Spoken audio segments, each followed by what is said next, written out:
நான் என்ன விஜய் மாதிரி உட்கார்ந்து நடிகைகளோட இருப்ப கிள்ளிக்கிட்டு உட்கார்ந்து டான்ஸ் ஆடிட்டு அங்க இருந்து அறிக்கை கொடுத்துட்டு இருக்கேன். எப்படி ஒரே வெட்டு. பயமா அது கடிச்சிடாத. கிரேட் குரு. சும்மா அந்த குஷி ஆனந்த் உட்கார்ந்துகிட்டு இந்த அறிக்கை எல்லாம் கொடுக்க கூடாது. நீ எல்லாம் ஒர்க் ஃப்ரம் ஹோம் பாலிடிக்ஸ் பண்ணிட்டு இருக்க. களத்துக்கு வா. ட்ரிங்க்ஸ் அடிப்ப. இதெல்லாம் பண்ணிட்டு டாஸ்மார்க் பத்தி பேசுறதுக்கு விஜய்க்கு யார் உரிமை கொடுத்தா? நாடகம் ஆடுறதை விட்டுட்டு மேல் நடவடிக்கை எடுங்கன்னு டிவிக்கு அறிக்கை விட்டுருக்காங்க. இந்த டாஸ்மாக் விவகாரத்துல டிவிக்கு முதல்ல வர சொல்லுங்கண்ணே. ஸ்கூல் பசங்க மாதிரி உட்கார்ந்து பாலிடிக்ஸ் பண்றாங்க டிவிக்கு. புஷ்பராஜ் சினிமா ஷூட்டிங்ல இருந்து அரசியல் பண்ணுவாங்களா? டிவிக்கு சினிமா ஷூட்டிங்ல உட்கார்ந்து பாட்டு பாடிக்கிட்டு நடிகைகளோட இடுப்ப கிள்ளிக்கிட்டு அரசியல் பண்ணிட்டு இருக்காரு விஜய். திரும்ப எனக்கு பேச தெரியுமல்ல. ஆமா வெளியே போ. டிவிக்கேவும் பவுண்டரியை கிராஸ் பண்ண கூடாது. நானும் டிவிக்கேவும் மரியாதையா தான் பேசிட்டு இருக்கேன். அறிக்கை விடும்போது அறிக்கைக்கு ஒரு காரணம் இருக்கும்.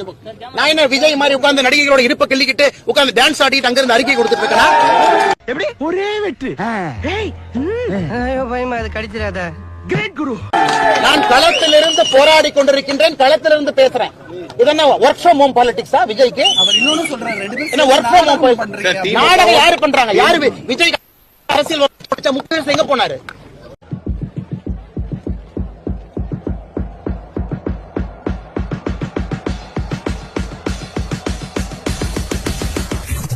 ஐம்பது வயசுல காலைல புத்தா எழுப்பி விட்டு நடிகர் விஜய் அரசியலுக்கு வர சொன்னாரா? விஜய் யாரோட பி டீம்?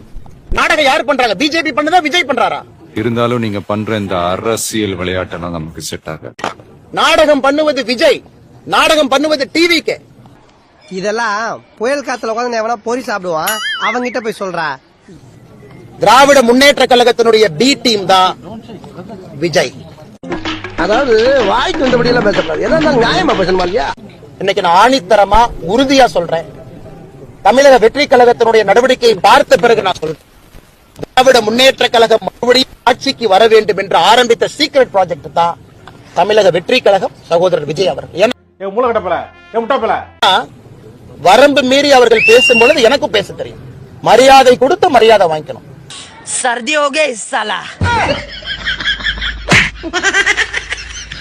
சும்மா அந்த குஷி ஆனந்த் உட்கார்ந்துகிட்டு இந்த அறிக்கை எல்லாம் கொடுக்க கூடாது.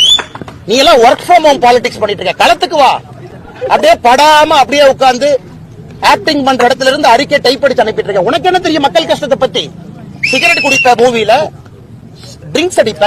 இதெல்லாம் பண்ணிட்டு டாஸ்மார்க் பத்தி பேசுறதுக்கு விஜய்க்கு யார் உரிமை கொடுத்தா? ஏன் மாஸ்டர் படத்துல விஜயோட கேரக்டர் என்ன? சும்மா ஒரு குல்லாவை போட்டுட்டு நான் வந்து மைனாரிட்டி பக்கம் இருக்கேன்னு ஒரு நாள் வந்து இஃப்தார் வச்சுட்டு எல்லாம் வந்துருமானே? எனக்கும் பேச தெரியும். அந்த அறிக்கை எல்லாம் இந்த புஷி ஆனந்த்